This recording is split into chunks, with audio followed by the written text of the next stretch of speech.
നന്ദിക്കര മാപ്രാണം പൊതുമരാമത്ത് റോഡിൽ പെരുമഴയത്ത് ടാറിംഗ് നടത്തിയത് പ്രതിഷേധത്തിനിടയാക്കി. നന്ദിക്കര മുതൽ മുത്രത്തിക്കര വരെയുള്ള ഭാഗത്താണ് ചൊവ്വാഴ്ച രാവിലെ മുതൽ ടാറിംഗ് നടത്തിയത്.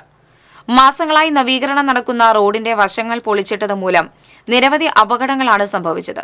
ഈ സമയത്തെല്ലാം നാട്ടുകാർ റോഡ് പണി പൂർത്തിയാക്കണമെന്ന പരാതിയുമായി അധികൃതരെ സമീപിച്ചെങ്കിലും യാതൊരു നടപടിയും ഉണ്ടായില്ല.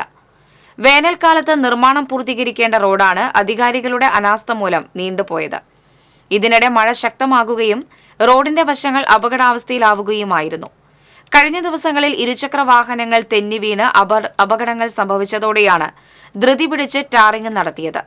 ലക്ഷങ്ങൾ മുടക്കി മഴയത്ത് ടാറിംഗ് നടത്തിയത് റോഡ് വേഗത്തിൽ തകരാൻ ഇടയാക്കുമെന്നാണ് നാട്ടുകാർ പറയുന്നത്.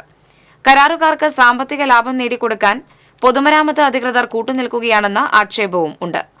ടാറിംഗ് നടത്തുന്ന ദൃശ്യങ്ങൾ പകർത്തി നാട്ടുകാർ സമൂഹ മാധ്യമങ്ങളിലൂടെ പ്രചരിപ്പിച്ചതോടെ പാതിവഴിയിൽ പ്രവർത്തനങ്ങൾ നിർത്തി തൊഴിലാളികൾ മടങ്ങി.